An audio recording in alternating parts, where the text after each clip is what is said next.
Hey, 70% of you guys are not subscribed, so if you could hit that button, that would be sick. And like the video if you liked it. Alright, before we jump into the meat and bones of this update, the first thing I need to say is, if you're one of those people that only plays one role and then blames behavior every time they balance your role, your opinion does not matter here. I'm sorry. Those kind of people will look in the mirror every morning and blame behavior for their appearance. They can't take anything into their own hands. They refuse to improve at the game, and they won't play the other role to educate themselves. So they just complain. And when people don't agree with them, they complain more. Killer mains, survivor mains, listen, behavior's not out to kill your role, okay? You just take things too personally. They're a business. If they killed one of their roles fully, the game would die. They simply balance it. And yes, sometimes the balances are really shit. And sometimes, like today, they're actually quite good. Speaking of, let's get into the video. Also, not to sound too much like a stereotypical YouTuber, but there are a couple things that some people missed in the update I've noticed that I will be pointing out. We're just gonna go down the list, okay? So first up is generators. They kind of fluffed it up. All you really need to know is each generator can receive 8 regression events. After that, the gen cannot be regressed anymore. To put very simply, a regression event is pretty much anything except like ruin. Anything that grants 2.5% or more instantly, which, by the way, gen kicks are being buffed to 5%, up from 2.5%. And survivors repairing the gen won't be able to tap it anymore. Gen tapping has been fully removed, and you must complete 5% of the generator's total charges for that regression to stop, which I think is a pretty healthy change. Because when you put all that together, the new gen kick amount, the regression events, and no gen tapping, 3-genning is going to be borderline impossible. Since killers can't spam regressions anymore, if they hold a 3-gen from the start of the game and keep regressing those 3 gens, they're just going to burn through all their regression events for those 3 gens, and then the game will play out.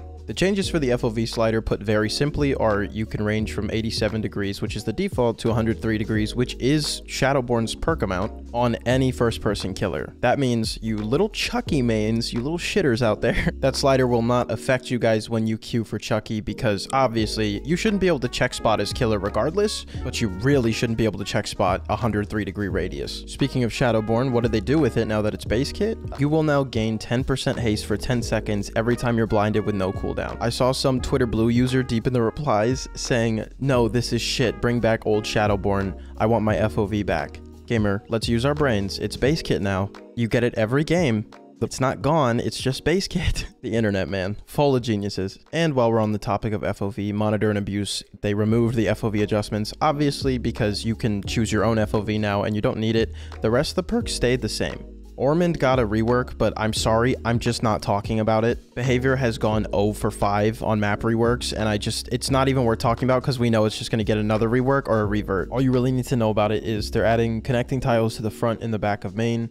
I personally don't think it's a great change because the main building's already very strong, and now it will be very easy to run a very, very safe chase on that map. Not to mention, literally no one asked for that. Maybe redo your other reworks or focus on backwater like you said you were. Or maybe just take that energy and put it into maps that desperately need it, not a map that doesn't. I'm not going to harp on it because they'll probably change it anyway. So next, since we were already talking about the FOV perks, we can just go through the rest of the perks now.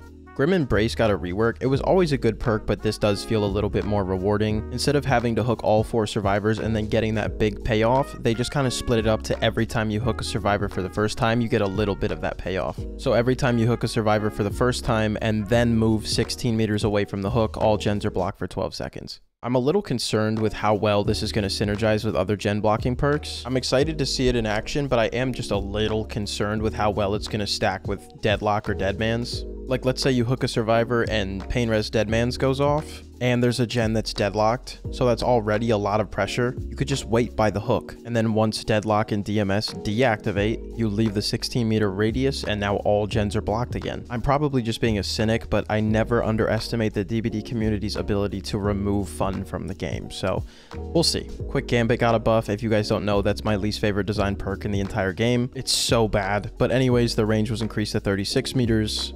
And the repair speed bonus was nerfed down to 5 to make up for the extra distance. The perk is still horrible, just put on resilience. If you want to know why I think it's horrible, go watch my Forged in Fog video up in the top right corner, and I talk about it way more. Ruin now doesn't disable when someone dies. I'm gonna be honest, I don't know when they added that. I know they added it a while back, but I don't remember them adding that. So Ruin is still the same to me. You could say I saved the best perk for last. Save the best for last. The stackable decreased successful basic attack cooldown was reduced from 5 to 4%, but also anytime the obsession loses a health state by any means, you lose 2 tokens. I understand why they did this for the demos and the Weskers of the world that just rely on their M2 to down the obsession so they can keep their max stacks of save. But something I noticed was other perks that use this exact play on words, losing a health state by any means, are very easy to counter on Survivor. Because now, if I'm the obsession and I know the killer has max stacks, I can plot twist, have someone up me, plot twist again, get up and heal, and I just took 4 stacks of save from them remotely. Or, For the People Buckle Up is so meta right now. Every time I For the People and lose a health state, the killer will remotely lose 2 stacks. Also, Decisive Strike was supposed to get a change in this patch and they didn't change it. But speaking of Decisive Strike, that also counters Save the Best for Last. Go in fully healed, take your 2 hits and get down, that's 4 stacks gone. Use DS, get up, maybe get downed again, that's 6 stacks of save gone. Again, realistically, the killer should not be hard tunneling the obsession if they have save anyways, but as I mentioned before, there's a lot of people that play this game and refuse to improve or even think when they play because they'd rather just blame the other role instead of improving at the game. So I'm sure there's people out there that use Save the Best for Last horribly incorrectly. Okay, that's all the perks. What's next? We'll run through Blight's add-on pass really fast. For people that don't know, I'm a Blight main. Love that killer. I love versing him too. I don't understand how there's people out there that don't like playing against Blight. All you really need to know is they're shifting his priority from extra speed in his add-ons to extra distance in his add-ons. Here's all of Blight's changes on the screen since there's just a lot to read through. I've seen a ton of survivors complain that new Eerie Blight tag is more unfair. Let's really use our brains here. An add-on that lets you hit the wall 5 times and insta-down whoever was near you, or an add-on that lets you have infinite rushes with a 20-second cooldown in between all rushes. So I could bounce 20 times, get 1 hit, and then I won't have my power for 20 seconds. Or I could bounce 2 times and wait 20 seconds for my power. The 20-second cooldown is a pretty hard counter to this perk being overpowered. Like, think about it.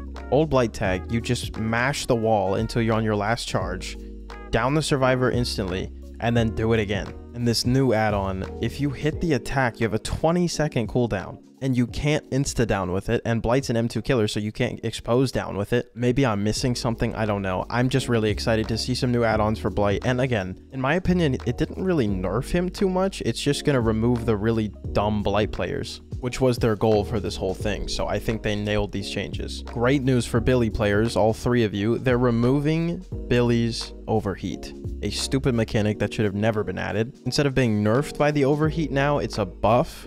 Now when you overheat, it's called overdrive, and your chainsaw charge speed is increased by 5%. Your sprint movement speed increases to 13 meters a second, and your sprint cooldowns are reduced by 10%. Billy players will finally be rewarded for playing correctly, instead of being punished for it.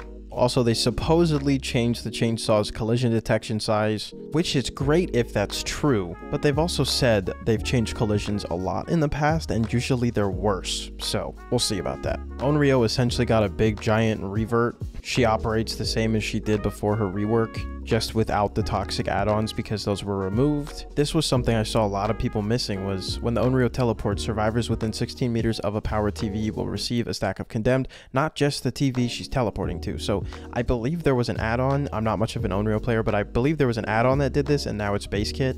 But when the survivor's hooked, whatever their condemned progress is will be permanent. They will not be able to remove it. This is a good change because if you haven't been playing DBD anytime recently, Onryos have been getting 4Ks without hooking anyone, which was literally the whole point of her rework, was so that wouldn't happen anymore. I almost respect Onryo players' obsession with BMing. Like, you've got to be committed to play Slugrio since launch, and then once her rework hits, spam TP nonstop and reap the benefits. Oh, also, one tiny thing, you can pallet stun her when she's demanifested again, and she can chase when she's demanifested again. It was a little mechanic they wanted to try to make her more stealthy, and it didn't work out. So that's that. Anyways, that is the video. I would love to hear one of 2 things: how you feel about the changes, or what you would have done to a perk differently. Like, I was really excited for some Decisive Strike changes, but in my opinion, what should happen to that perk, since they're really adamant about not making the stun longer than it currently is, they should just make it so it resets the killer's power on use and keep its current stun. So like a Alk Ring Blight absolutely shitting on you, picking you, getting DS'd will have no charges. The reason I believe this is the right path is because so many perks only punish the weakest killers in the game, and then the top 1% of killers. Pretty much any M2 killer that has a movement ability that helps you close space will be the ones to face the consequences if DS was changed to that. And M1 killers wouldn't really feel it, which is good because they already feel the wrath of every other perk in this game, while also being grossly underpowered. But yeah, that would be my change for DS. I would love to hear your guys' changes for perks, and if I see a couple bangers, I might make a video on them. But I appreciate you for watching to the end, and have a great week.